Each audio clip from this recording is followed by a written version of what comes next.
फिर भड़का तौकीर रजा।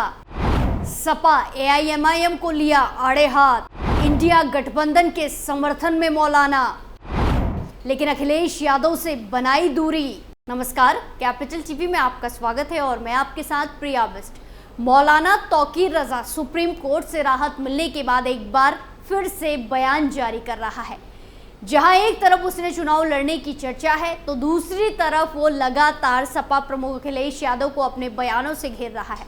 और अब मौलाना ने समाजवादी पार्टी पर मुसलमानों के पीठ में छुरा घोंपने का आरोप लगाया है। तो क्या कुछ कह रहा है तौकीर रजा? चलिए उसी पर विस्तार से बात करते हैं।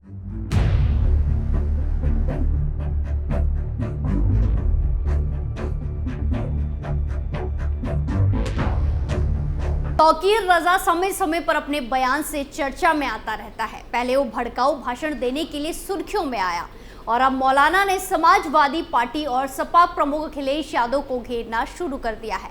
मौलाना ने साफ साफ शब्दों में बोल दिया है कि वो इंडिया गठबंधन को समर्थन करेगा, मगर सपा को नहीं, समाजवादी पार्टी को नहीं। जहां सुप्रीम कोर्ट से राहत मिलने के बाद मौलाना फिर से एक्टिव हुआ और अपने पुराने तेवर में केंद्र सरकार और सपा को घेरना उसने शुरू कर दिया है। लेकिन इस बार सपा प्रमुख को ज्यादा घेरा गया। अभी अखिलेश यादव से नाराजगी है या फिर बयानों में केंद्र सरकार का जिक्र इसीलिए कम हो गया क्योंकि मौलाना जहर उगलने का अंजाम जान चुका है। लेकिन फिर भी कोई अपनी आदत एक दिन में नहीं बदल सकता। आदत को बदलने में समय लगता है, तभी बीच बीच में अपने बयानों में मौलाना केंद्र सरकार को घेरना कभी नहीं भूलता। दरअसल आईएमसी प्रमुख मौलाना तौकीर रजा खान ने लोकसभा चुनाव के बीच फिर एक साथ कई सारे निशाने साधते हुए सियासी तीर छोड़े हैं।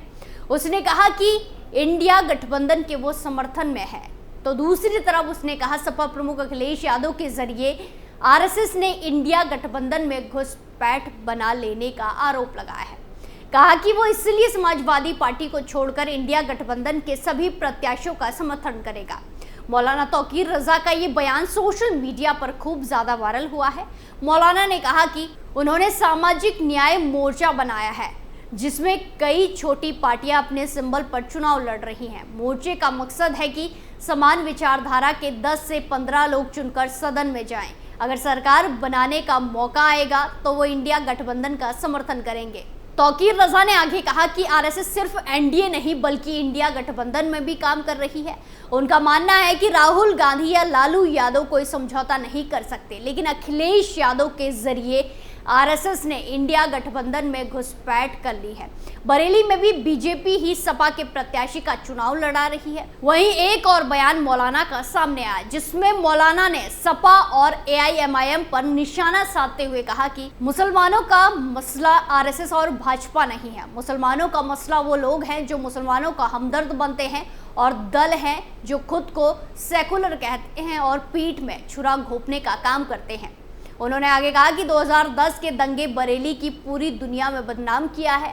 उस दंगे के असल दोषी आज भी मिले हुए हैं। मौलाना ने आरोप लगाया कि भाजपा और सपा का अंदरूनी तालमेल बना हुआ है। सपा को आरएसएस ने साजिश रचकर महागठबंधन का हिस्सा बनाया गया है। इसके बहुत से टिकट आरएसएस मुख्यालय से तय हुए हैं। जो मुस्लिम सीटें थी वो अखिलेश यादव ने सब खत्म कर दी। अब आरएसएस का काम भाजपा उतना नहीं कर रही है जितना अखिलेश यादव कर रहे हैं। वहीं हर बार की तरह मौलाना तौकीर रजा केंद्र सरकार को घेरना बिल्कुल नहीं भूला। जहां मौलाना ने पीएम नरेंद्र मोदी का जिक्र करते हुए कहा कि प्रधानमंत्री भले ही सबका साथ सबका विकास की बात करते हो, लेकिन उन्होंने हाल ही में जो बयान दिया है वही उनकी असल विचारधारा है। चुनाव आयोग सरकार के दबाव में काम कर रहा है। लोगों का भरोसा सिर्फ न्यायपालिका में रह गया है। प्रधानमंत्री के बयान का सुप्रीम कोर्ट और चुनाव आयोग दोनों को संज्ञान लेना चाहिए। वहीं चुनाव लड़ने के सवाल पर मौलाना तौकीर रजा ने कहा कि जब हमने पार्टी बनाई थी तब वादा किया था हम किसी भी हाउस के मेंबर नहीं बनेंगे। उन्होंने ये भी कहा कि मैं सियासत में हूँ, देश के लिए सियासत करता हूँ। एमपी एमएलए बनना सियासत नहीं, ये खुदगर्जी है। देश में जो अन्याय हो रहा है उसे दुनिया के सामने लाना चाहिए। आपको बता दें कि कुछ दिन पहले मौलाना तौकीर रजा के चुनावी मैदान में उतरने की चर्चा होने लगी थी। दरअसल सूत्रों के हवाले से खबर सामने आई थी कि मौलाना 19 अप्रैल 2024 को अपना नामांकन दाखिल कर सकते हैं। सुप्रीम कोर्ट से निचली अदालतों के आदेश पर रोक से मिली राहत के बाद मौलाना सियासी राह पर आगे बढ़ने की तैयारी में लगा था, जिसके लिए गुपचुप तरीके से नामांकन की तैयारी के लिए उसकी ओर से नगर निगम में प्रार्थना पत्र के साथ शपथ पत्र देकर नो ड्यूज सर्टिफिकेट मांगा गया। अपर नगर आयुक्त सुनील कुमार यादव ने बताया कि मौलाना तौकीर रजा खां के नाम से आवेदन आया है और नो ड्यूज सर्टिफिकेट मांगा गया है। विभिन्न विभागों की रिपोर्ट के बाद ही नो ड्यूज प्रमाण पत्र दिया जाएगा। जो भी आवेदन नो ड्यूज के लिए आ रहे हैं उनको संबंधित विभागों को भेज दिया गया है। इस जानकारी के बाद कयास लगाए जा रहे थे कि विवादों के मौलाना तौकीर रजा बरेली से चुनावी मैदान में कूद सकता है। वहीं फिर नामांकन प्रक्रिया के आखिरी दिन आईएमसी प्रमुख मौलाना तौकीर रजा खान ने सियासी तीर छोड़ दिया। बरेली के चुनावी मैदान में आईएमसी उतर आई। मौलाना तौकीर रजा की पार्टी आईएमसी के जिला अध्यक्ष फरहत खान ने शुक्रवार को बरेली लोकसभा सीट पर नामांकन पत्र दाखिल कर दिया। ऐसे में माना गया कि आईएमसी के चुनाव लड़ने से बरेली की सीट पर सपा के वोट बैंक में सेंधमारी होगी।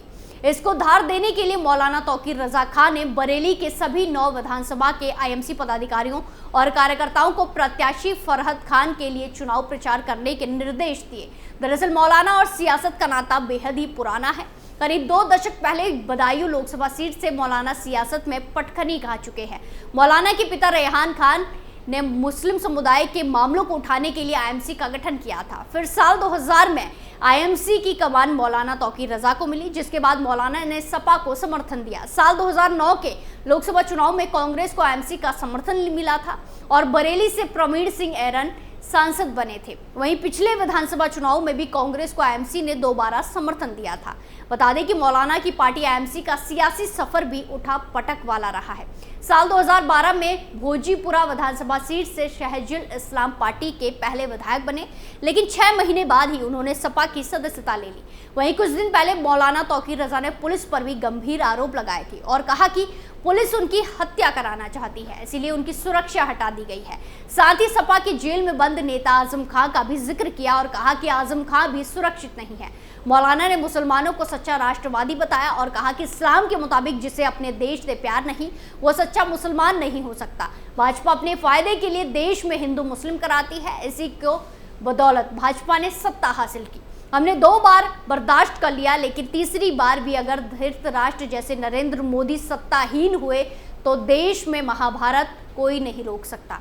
मौलाना ने कहा कि पूर्व की सरकारों में दंगों बमबाजी में मुसलमानों को पकड़ा जाता था, एनकाउंटर होता था, लेकिन अब दंगे करने वाले ही सत्ता में बैठे हैं, इसीलिए मुसलमान अधिक सुरक्षित हैं। साथ ही मौलाना ने विश्व हिंदू परिषद और बजरंग दल जैसे संगठनों पर प्रतिबंध लगाने की मांग की। साथ ही आजम खां का साथ न देने के लिए अखिलेश यादव को कोसा, कहा कि वो कम से कम विरोध तो कर सकते थे, उन्होंने हमेशा मुसलमानों के साथ धोखा किया है। वहीं आपको बता दें कि जो मौलाना आज खुलकर बयान दे रहा है, कुछ दिन पहले ये भागा फिर रहा था। पुलिस ने इसको तलाशने के लिए यूपी से लेकर दिल्ली से लेकर हैदराबाद तक छापे मारे थे, लेकिन मौलाना इसी बीच सुप्रीम कोर्ट से राहत लेने में कामयाब हो गया और अब फिर से उसने अपने पुराने तेवर दिखाना शुरू कर दिया है। दरअसल मौलाना तौकीर रजा कुछ दिन पहले अपनी विवादित टिप्पणी को लेकर चर्चा में आया था, सुर्खियों में आया था। मौलाना ने हल्द्वानी में अतिक्रमण विरोधी कार्रवाई का विरोध करते हुए कहा कि हम अब किसी बुलडोजर को बर्दाश्त नहीं करेंगे। सुप्रीम कोर्ट अगर संज्ञान नहीं ले रहा है तो हम अपनी हिफाजत खुद करेंगे। हमें कानून ने अधिकार दिया है कि अगर हम पर कोई हमला होता है तो हम उसे जान से मार दें। मौलाना के इस बयान के बाद काफी बवाल हो गया था। हालांकि ये पहली दफा नहीं है जब मौलाना तौकीर रजा ने ऐसा बयान दिया था, वो पहले भी अपने बयानों के कारण विवादों में रहा है, सुर्खियों में आ गया है।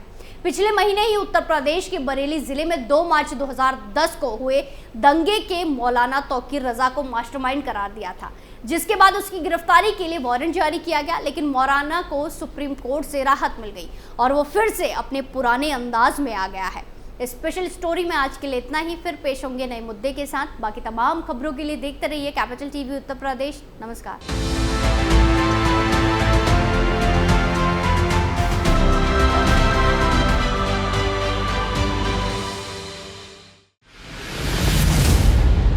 मैं राजनीति करता नहीं, पर राजनीति को बहुत गहरे तक समझता हूं। मैं लोगों के बीच रहता हूं, लोगों के मन को अच्छे से जानता हूं।